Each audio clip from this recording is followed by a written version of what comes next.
Feliz sábado. Uma alegria, muito obrigado, pastor André, pelo convite e a oportunidade. Uma alegria estar com vocês para juntos essa semana ouvirmos a palavra de Deus. Espero que de maneira muito clara o que Deus tem a falar através da palavra chegue ao seu coração. Vocês receberam, acho que um por família, um livro. Esse livro é como o livro da semana de oração. Então, durante a semana eu vou apresentar alguns temas do livro, você pode ler, acompanhar, espero que seja uma bênção também. Nós trabalhamos nesse livro alguns aspectos da vida de Daniel e como a vida de Daniel pode nos ajudar hoje, que diferença pode fazer em nossa vida hoje. Não sei quanto tempo você tem aqui na igreja, mas talvez você se faça a pergunta, mais uma semana de oração. Não sei quantas semanas de oração você já participou na vida, mais uma semana de oração. Existe uma maneira de fazer com que não seja mais uma semana de oração.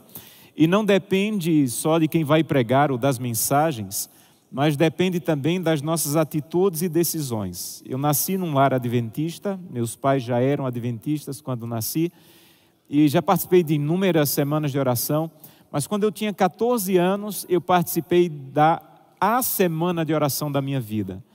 Eu não lembro, sinceramente, de um sermão que o pastor pregou, mas eu lembro e trago até hoje o reflexo das decisões que eu tomei naquela idade, decisões que moldaram a pessoa que eu me tornei, as decisões que eu tomei. Então existe uma maneira de fazer com que essa não seja mais uma semana de oração, mas que seja uma semana que venha marcar profundamente, a te levar a tomar decisões espirituais sérias. Para isso, antes de abrirmos a Bíblia, eu queria combinar algumas coisas com vocês. A primeira maneira de fazer com que seja uma semana marcante, especial na sua vida, é tomarmos a decisão de passarmos mais tempo na presença de Deus.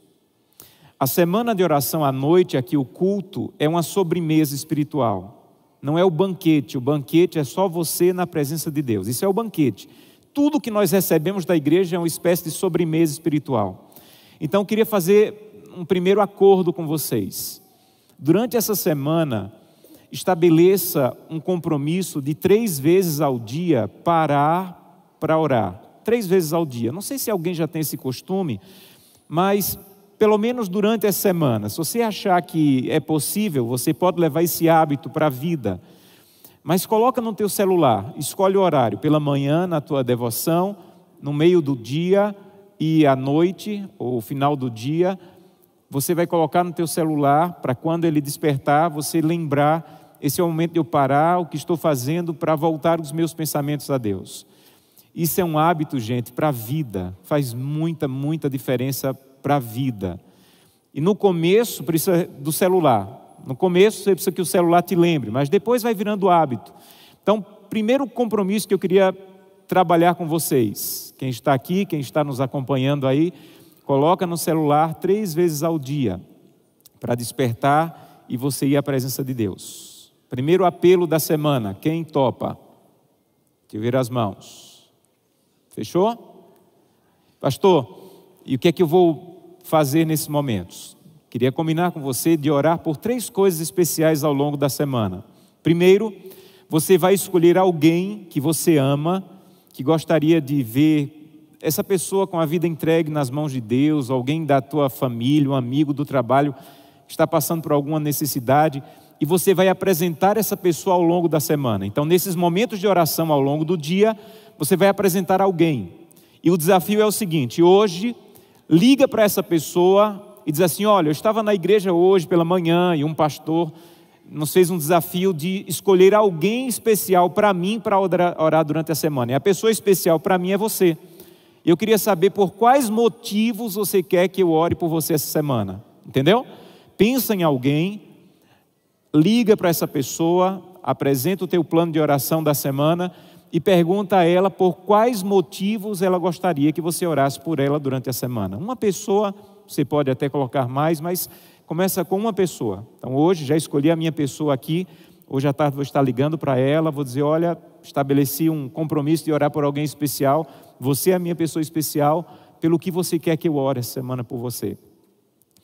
Primeiro você vai orar por uma pessoa, depois você vai orar por alguma necessidade sua, particular, familiar, do trabalho, e depois você vai orar pela semana, pelos sermões, pelo pregador, para que Deus use de maneira especial. Então vamos lá. Vamos orar 3 vezes ao dia por 3 pedidos especiais. Alguém especial para você, que você vai ligar para ela hoje. Alguma necessidade particular sua, particular, familiar. E pelas mensagens da semana. Esse é o primeiro compromisso. Segundo compromisso. Gente, você quer uma semana em que você tenha mais intimidade com Deus? Estabeleça um dia essa semana para um jejum. Todos os anos a igreja tem um programa chamado 10 dias de oração, em que ela nos convida a parar para um jejum. Mas você não precisa que a igreja marque um jejum. Você deve estabelecer ao longo do ano momentos em que você vai ter um jejum. Deixa eu abrir apenas um parêntese sobre jejum para você entender o que eu vou te convidar agora a decidir. Jejum não tem nada a ver com sofrimento, com padecer. Não, jejum é uma questão física que ajuda numa questão espiritual. Quando você come, uma parte do sangue do seu cérebro vem para ajudar na digestão. Por isso que depois que a gente come, fica um pouco sonolento, pensa mais lentamente. Quando você decide não se alimentar por um período para buscar mais a Deus, o que você está dizendo é: Senhor, eu quero que minha mente funcione a 1000 por hora, 100%, porque eu vou passar mais tempo na Tua presença. Então, jejum não é apenas um período de não se alimentar. Jejum é um período de passar mais tempo na presença de Deus. Se você passar um dia sem comer, você passou fome, mas não jejuou. Então, passar fome é uma coisa, jejuar é outra.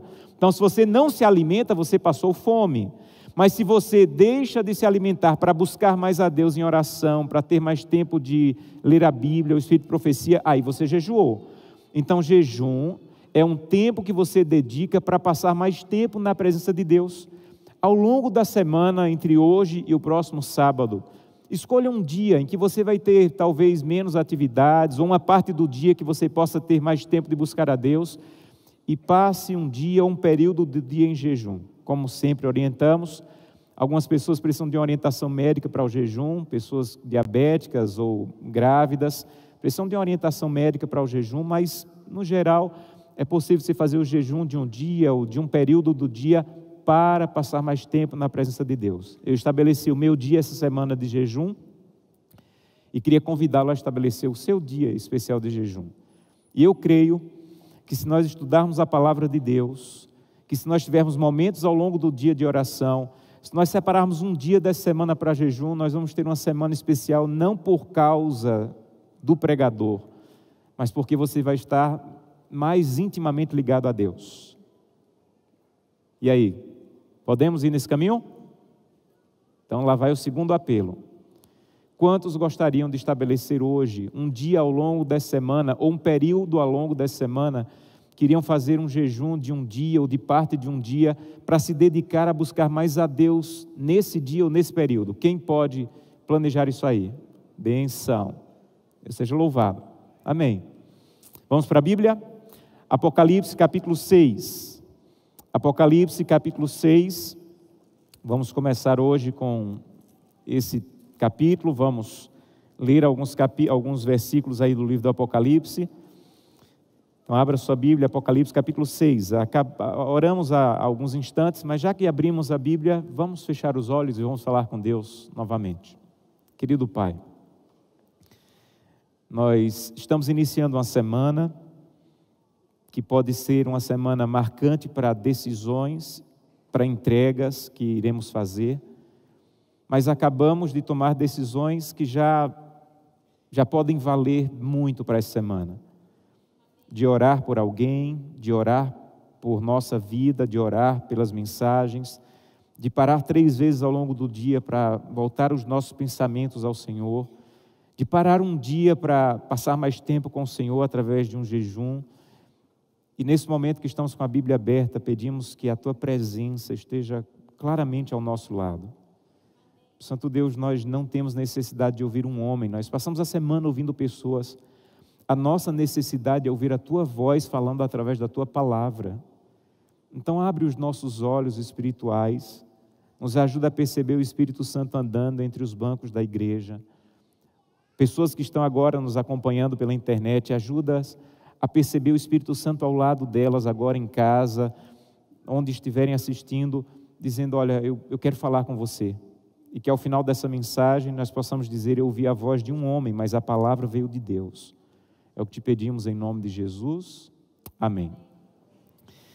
O livro do Apocalipse é um dos livros mais profundos da Bíblia, e você há de concordar comigo que você não pode estudar um livro profundo de maneira superficial. Você não pode simplesmente abrir o livro de Daniel, ou o livro do Apocalipse, ou o livro de Hebreus, por exemplo, e simplesmente passar o olho. Livros profundos da Bíblia precisam de um estudo profundo. Então eu convido você a estudar de maneira profunda o livro de Daniel, o livro de Hebreus, o livro de Apocalipse. São livros profundos da Bíblia que precisam de estudo profundo. Pastor, e como faço isso?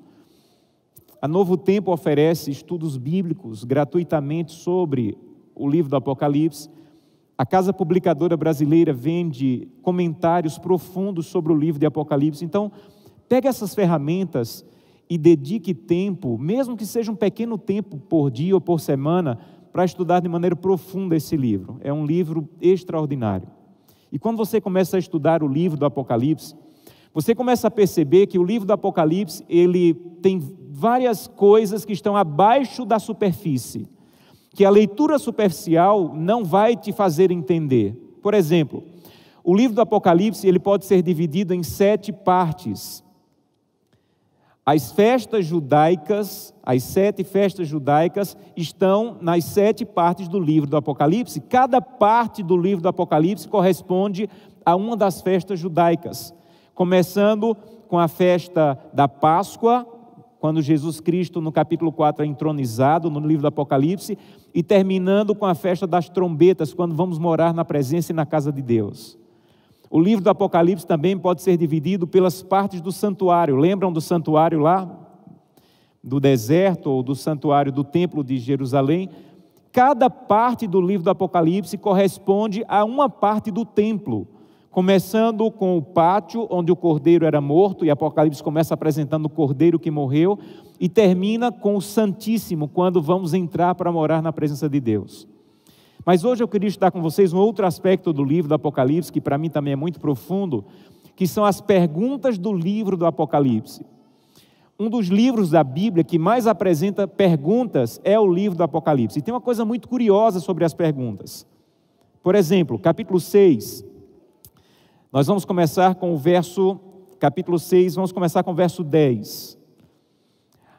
O texto diz o seguinte: clamaram em grande voz, dizendo: até quando, ó soberano Senhor, santo e verdadeiro, não julgas nem vingas o nosso sangue dos que habitam sobre a terra? Deixa eu te dar o contexto dessa passagem.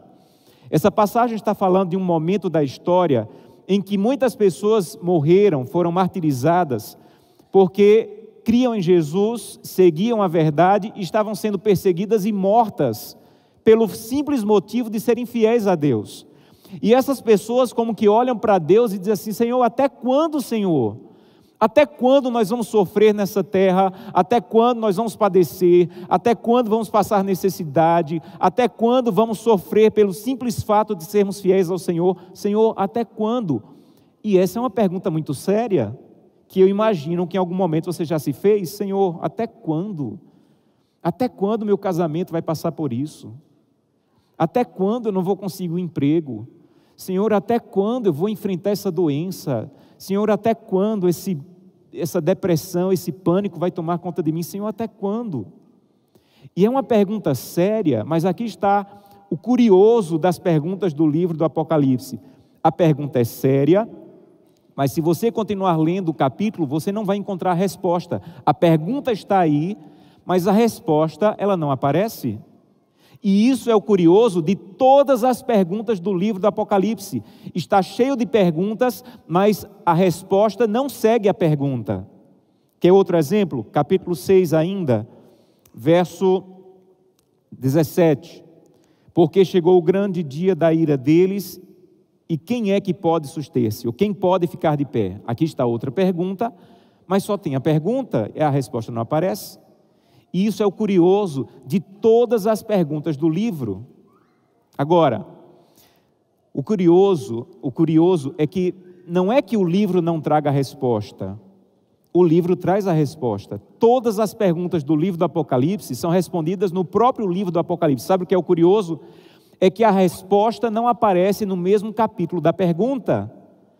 A pergunta do capítulo 6 é respondida no capítulo 14. Então, o capítulo 14 de Apocalipse é a resposta das perguntas do capítulo 6. Não é curioso isso? Por que o livro do Apocalipse foi escrito desse jeito? Quer outro exemplo? Vá para o capítulo 13. O capítulo 13 de Apocalipse é um dos capítulos mais importantes do livro. Se você não entender o capítulo 13 de Apocalipse, você vai patinar, vai se atrapalhar na compreensão de todo o livro. Porque no capítulo 13, 3 poderes do mal se unem para perseguir o povo de Deus. 3 poderes do mal se unem para maltratar o povo de Deus, para pisar na verdade de Deus. E olha que pergunta importante, capítulo 13, verso 4. E adoraram o dragão, porque deu a sua autoridade à besta. Também adoraram a besta, dizendo: quem é semelhante à besta? E quem pode lutar contra ela? Ou quem pode pelejar contra ela? Ou quem pode pelejar contra o poder do mal? O capítulo 13, amigos, se você ler só o capítulo 13 de Apocalipse, você tem a impressão de que o dragão está vencendo, porque o capítulo 13 é o capítulo da aparente vitória do mal. A aparente vitória do mal. Capítulo 13, o dragão e os poderes do mal se unem, perseguem, como eu disse, o povo de Deus, pisa na verdade, maltrata o povo de Deus.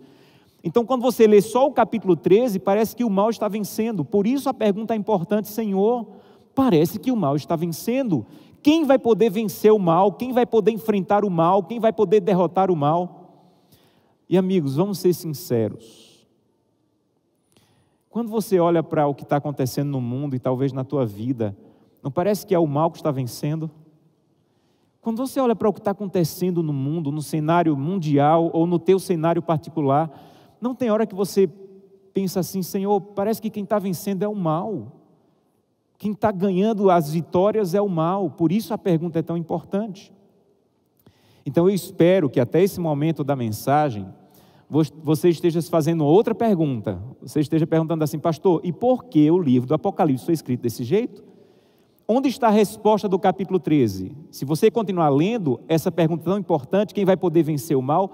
A resposta não aparece aí, porque a resposta do capítulo 13 só aparece no capítulo 17. O capítulo 17 é o capítulo de respostas às perguntas do capítulo 13. Vamos juntar aqui os dados.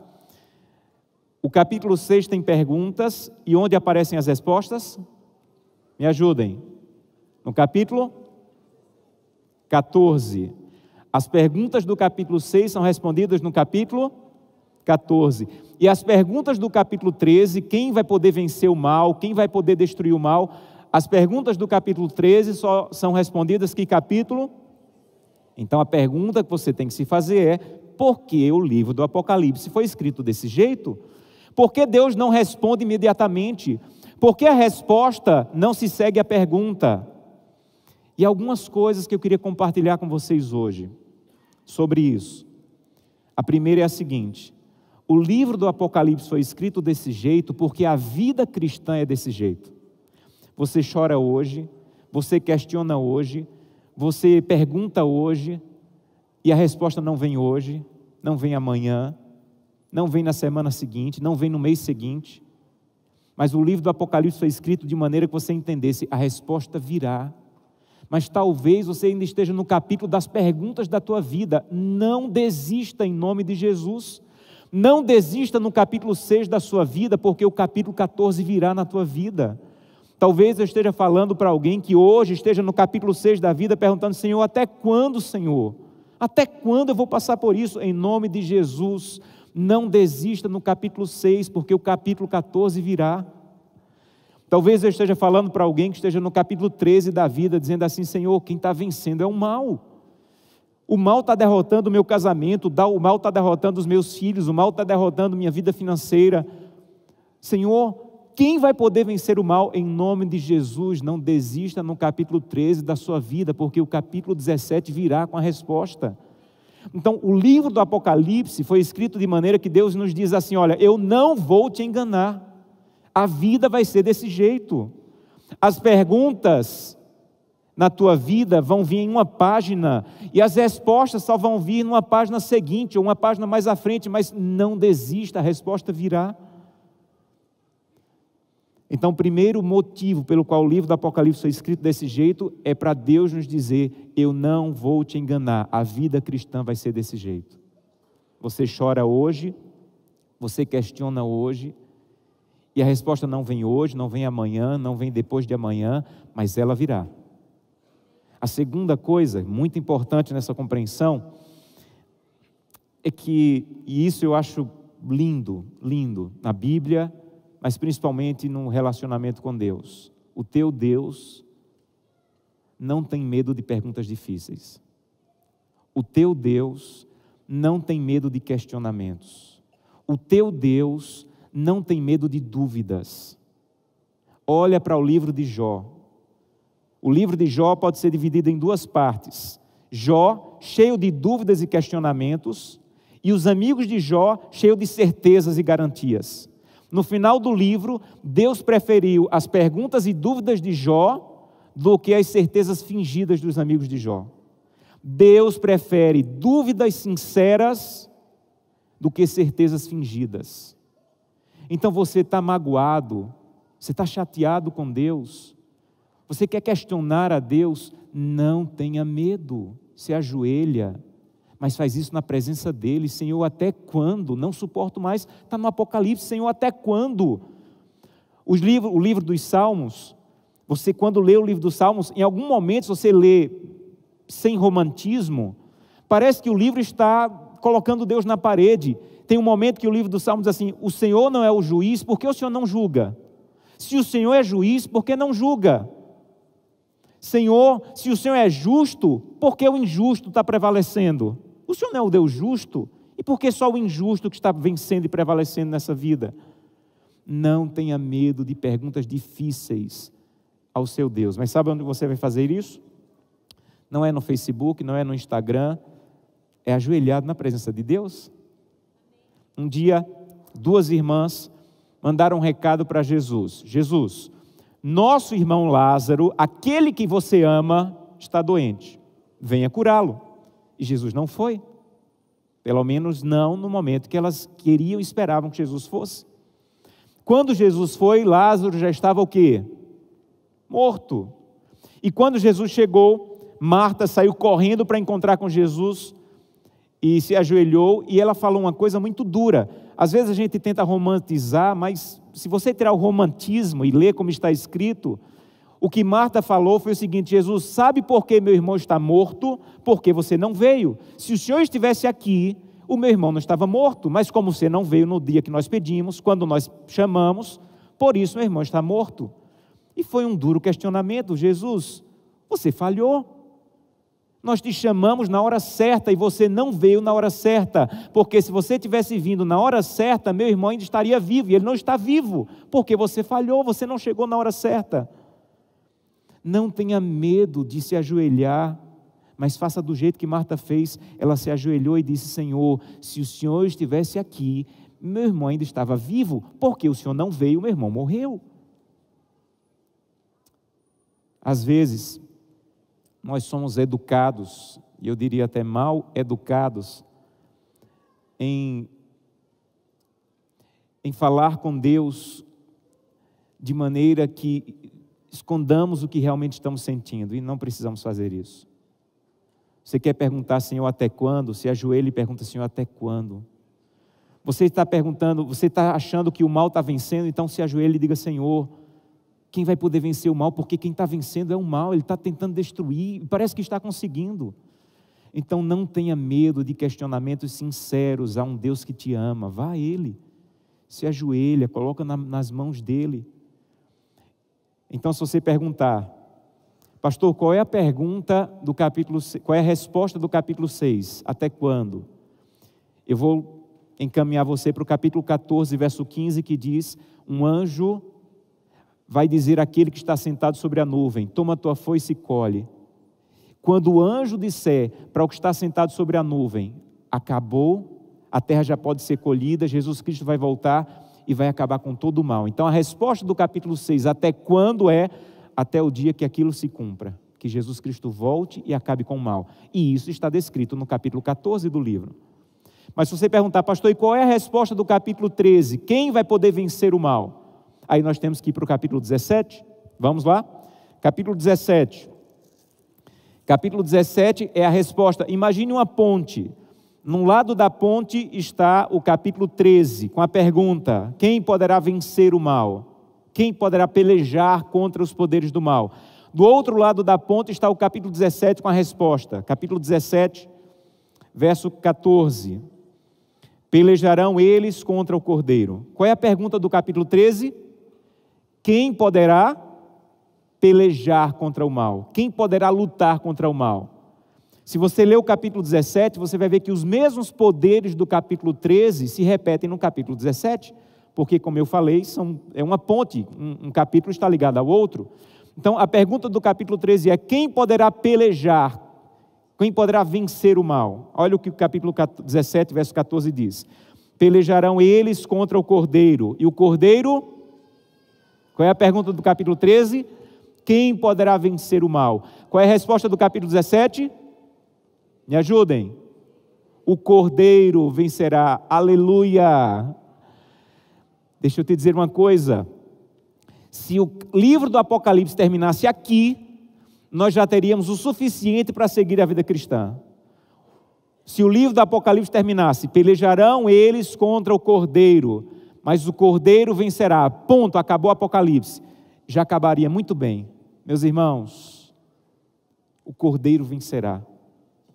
O Cordeiro vencerá o divórcio, o Cordeiro vencerá o cemitério, o Cordeiro vencerá a saudade, o Cordeiro vencerá o pânico, o Cordeiro vencerá a depressão, o Cordeiro vencerá as doenças, o Cordeiro vencerá a angústia, o desemprego, o Cordeiro vencerá. Deus seja louvado por isso. Não sei quantos de vocês já ouviram essa história, mas eu gosto muito dela, de um garotinho que estava lendo um gibi, e ele era o gibi de um super-herói que ele gostava, e ele ia lendo a história, e na história, no gibi, o super-herói dele só apanhava, e ele foi ficando incomodado, colocou o dedo ali no meio do gibi, foi lá para o finalzinho da história, e quando ele leu a última página do gibi, ele viu que o super-herói dele vencia o vilão.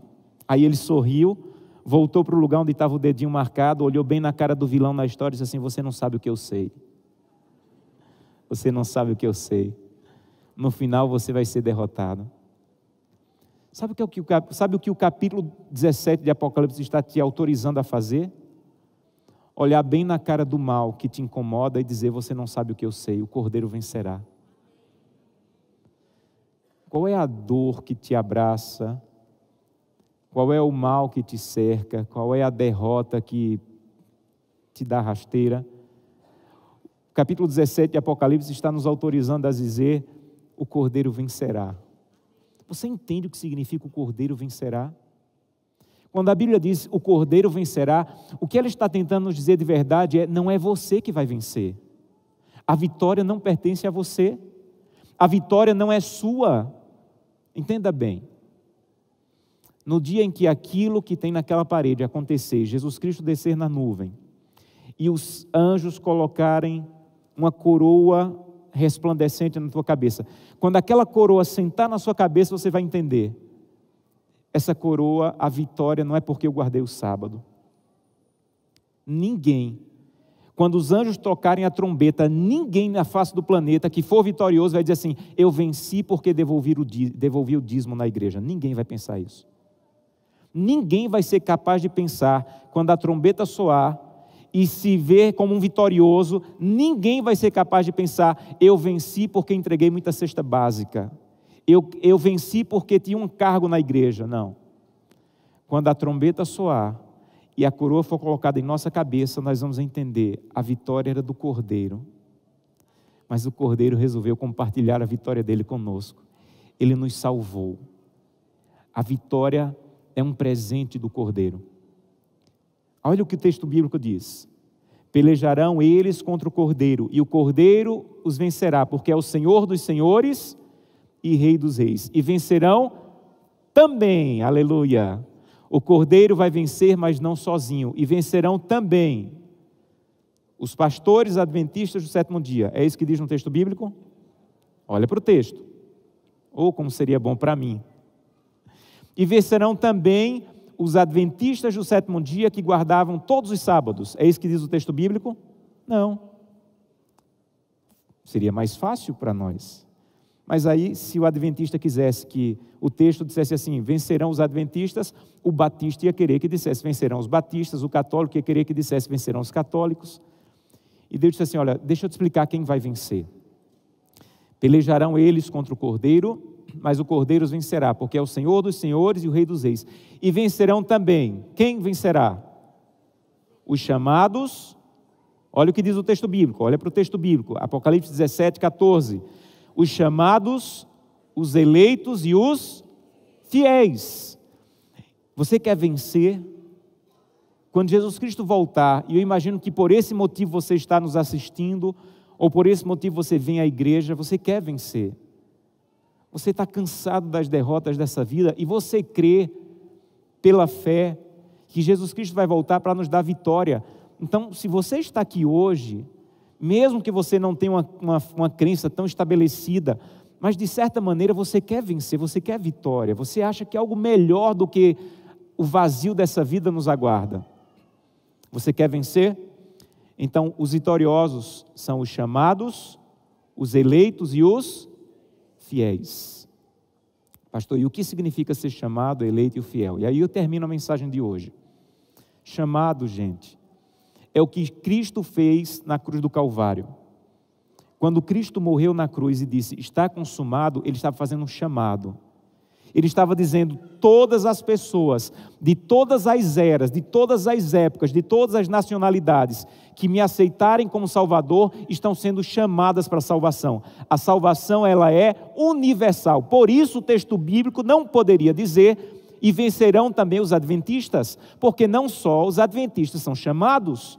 O chamado não é exclusivo de uma igreja, o chamado não é exclusivo de uma denominação, o chamado pertence ao que Cristo fez na cruz do Calvário. Todos são chamados, o chamado é universal. Mas não é simplesmente ser chamado, porque muitos, a Bíblia diz, são chamados, mas não serão salvos. Porque além de ser chamado, tem que ser o quê? Eleito. O que é eleito? Eleição é a aceitação do chamado. Quantos são chamados? Todos. Mas o chamado, ele é por graça. Você aceita ou rejeita.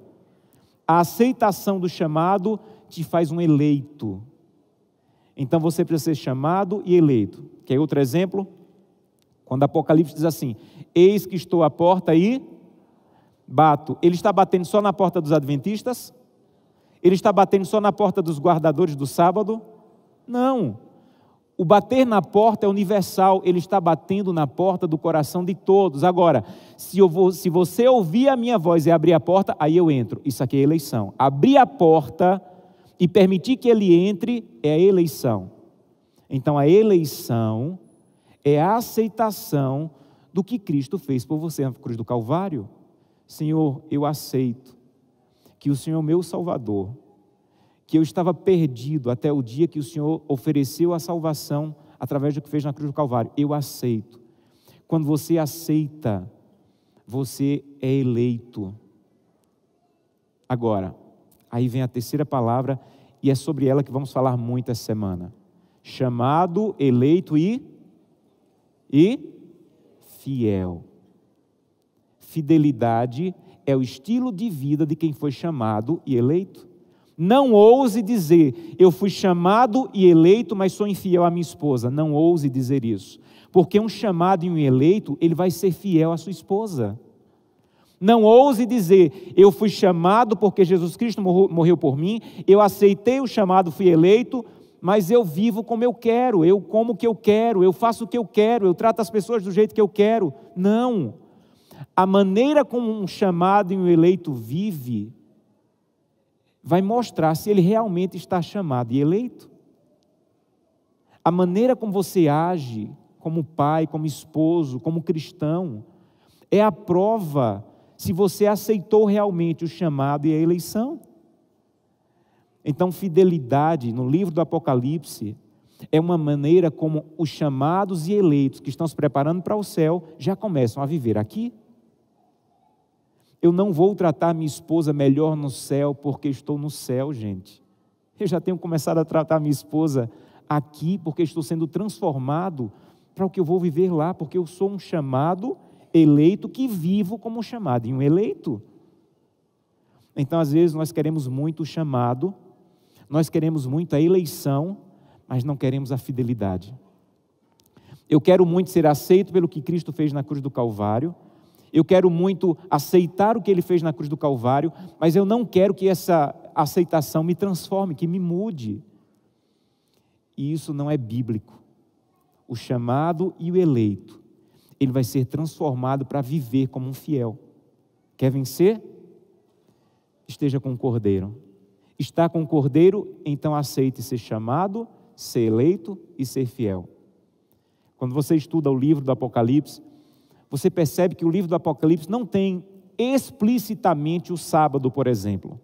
Você não vai encontrar explicitamente no livro do Apocalipse o sábado. Você não vai encontrar explicitamente no livro do Apocalipse o dízimo. Você não encontra isso. Porque a fidelidade das pessoas que estão vivendo os últimos dias, ela precisa ser profunda e ampla. Não é uma coisa só de sábado pela manhã. É uma coisa do que me acompanha ao longo da semana. Se alguém um dia te ensinou, quando eu era criança, no departamento infantil, tinha uma música que dizia assim: 1, 2, 3, 4, 5, 6 para nós, e o 7º é para Cristo. Se você aprendeu assim, eu sinto te dizer, você aprendeu errado. Não há um versículo na Bíblia em que Deus diz assim: olha, você fica com os 6, faz o que quiser, eu só preciso do sábado pela manhã, 2, 3 horas por manhã. Não. Deus quer o domingo, Deus quer a segunda, Deus quer a terça, Deus quer a quarta, Deus quer a quinta, Deus quer a sexta, e o sábado é para celebrar um Deus que você passou a semana com Ele. Um dia eu falava com um pastor muito experiente, que eu tenho muito respeito, e eu dizia: pastor, como eu estou preocupado de ver a igreja vazia, as igrejas vazias na quarta, no culto de quarta noite. Ele disse assim: Josanã, eu também me preocupo em ver a igreja vazia na quarta, mas sabe o que mais me preocupa?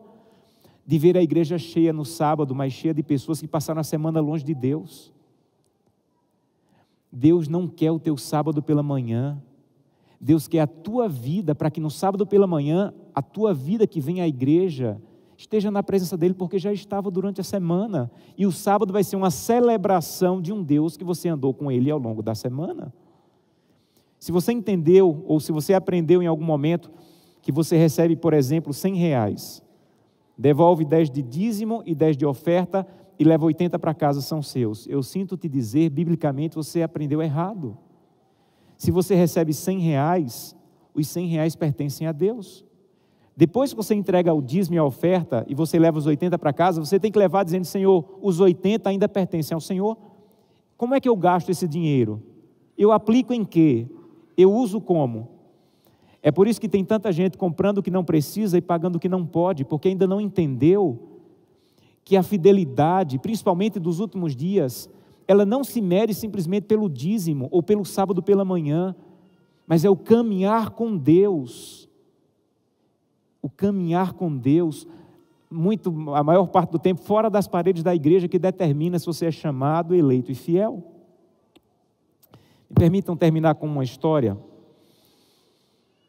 Eu conheci há alguns meses atrás uma família, que conhecer essa família me marcou profundamente. Eles têm várias lojas de imóveis no estado aqui do Brasil, e todas as lojas de imóveis têm uma regra.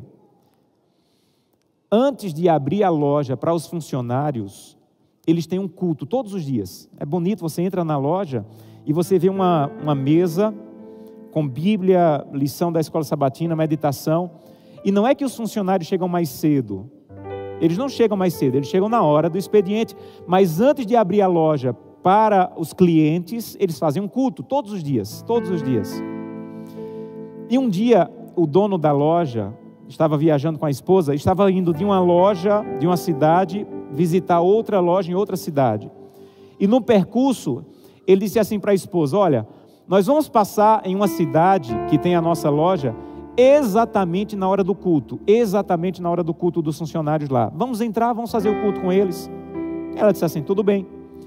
Quando eles entraram na cidade, na loja, o gerente nem sabia que eles iriam passar ali naquele dia, mas quando ele entrou na loja, já tinha gente sendo atendida, e ele chamou o gerente e perguntou: olha, vocês chegaram mais cedo hoje, fizeram o culto mais cedo? E ele disse: não, é que a pessoa que traz a chave chegou atrasada, e nós não tivemos tempo de fazer o culto, já estamos vendendo. E aquele senhor e a esposa disseram: então faz o seguinte, fecha a porta da loja, vamos fazer o culto, e nunca mais abra as lojas sem que o verdadeiro dono seja adorado. E ele disse assim: mas já tem gente sendo atendida. Atende quem está aqui, fecha a porta e vamos fazer o culto. Eles atenderam quem estava na loja, fecharam as portas da loja, fizeram o culto para depois reabrir. Deixa eu te dizer uma coisa, isso aqui não é coisa de guardador de sábado. Ele já guardava o sábado. Todas as lojas dele fecham as portas aos sábados. Mas ele entendeu que Deus tem mais horas sagradas na semana do que o sábado. Você já entendeu isso? Deus tem mais horas sagradas na tua semana do que o sábado.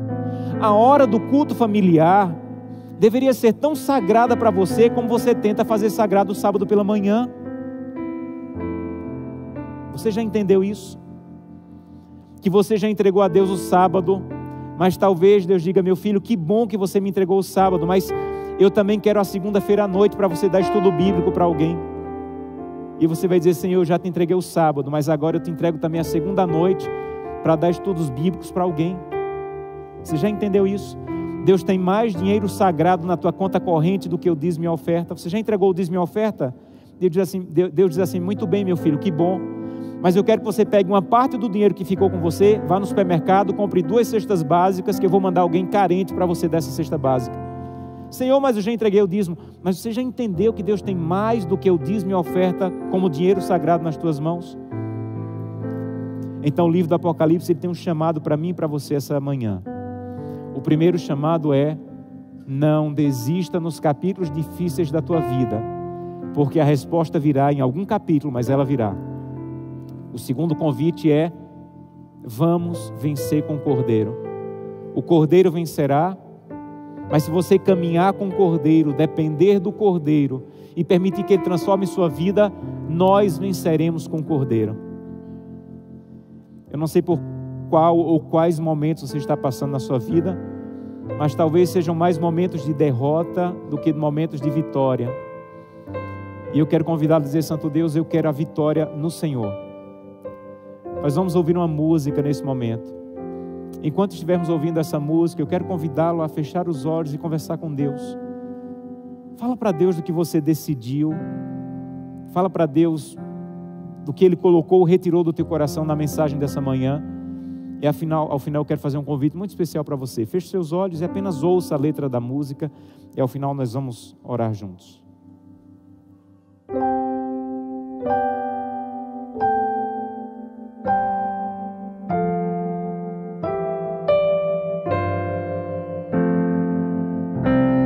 Sempre ouvi que existe um céu, que meu Jesus preparou pra mim, mas nunca pude imaginar o que estava me esperar nesse meu novo e lindo lar.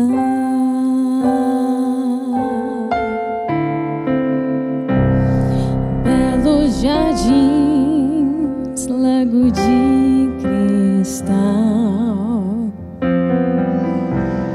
lindas mansões, vida eterna,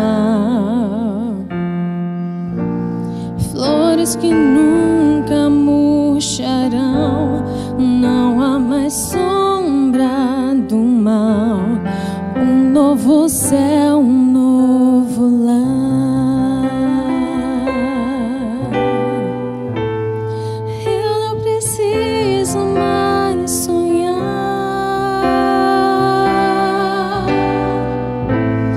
Posso abraçar o meu Jesus.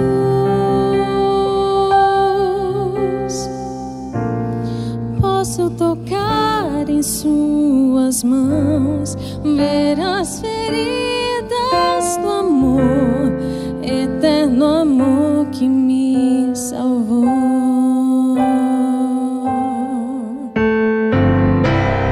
Quanta emoção quando encontrei amigos e irmãos por quem sempre orei,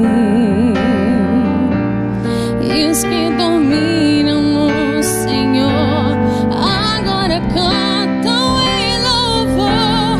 Glórias ao Rei, meu Salvador. Eu não preciso mais sonhar.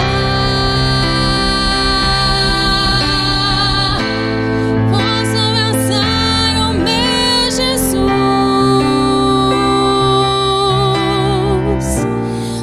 Posso tocar em suas mãos, ver as feridas do amor, eterno amor que me salvou.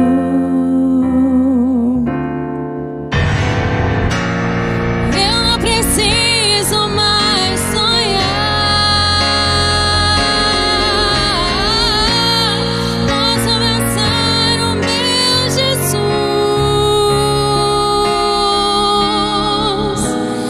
Posso tocar em suas mãos, ver as feridas do amor, eterno amor que me salvou.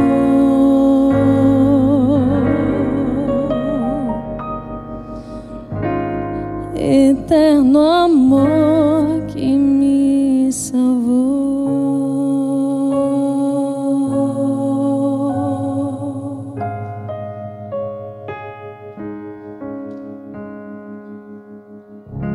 Amém. Quero terminar orando por aqueles que estão passando por um momento difícil, que hoje têm os seus questionamentos e estão perguntando até quando, Senhor, quem poderá vencer esse mal? Eu tenho os meus questionamentos, mas eu não vou desistir. Eu vou esperar até o próximo capítulo, eu vou permanecer ao lado do Cordeiro. E também quero orar por aquelas pessoas que querem dizer: Santo Deus, eu aceitei o chamado, por isso eu fui eleito, mas em alguns aspectos da minha vida eu não tenho vivido como um fiel.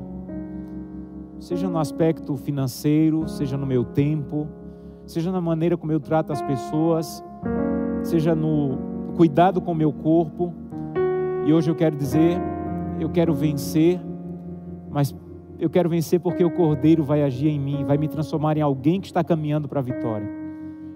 Se esse é o seu desejo, ou se você está enfrentando alguma dificuldade, ou se você está decidido a dizer: Santo Deus, me ajuda a ser fiel de maneira profunda e ampla, eu quero convidá-lo a se colocar em pé. Eu quero orar por você em casa também, onde você estivesse, pudesse colocar em pé. Ninguém está vendo, mas não é para que as pessoas vejam, é para que Deus veja a tua decisão. Deus seja louvado. Feche seus olhos, vamos falar com Deus. Querido Pai,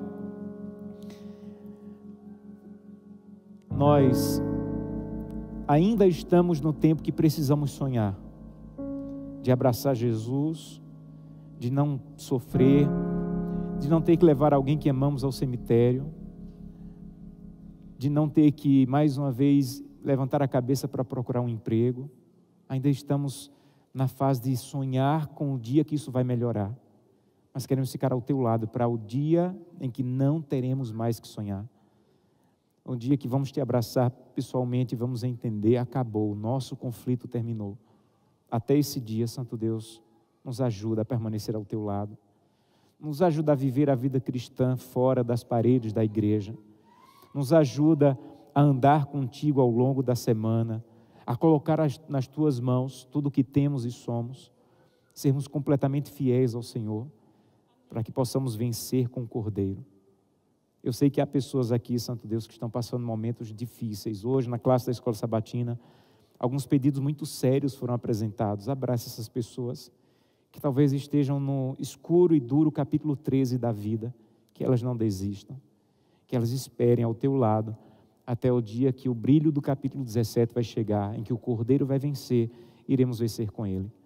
Abençoa essa semana, desde já abençoa as pessoas que vamos orar por elas, os momentos de oração e de jejum que teremos, que seja uma semana marcante nas decisões espirituais que iremos tomar. É o que te peço em nome de Jesus. Amém. Deus te abençoe.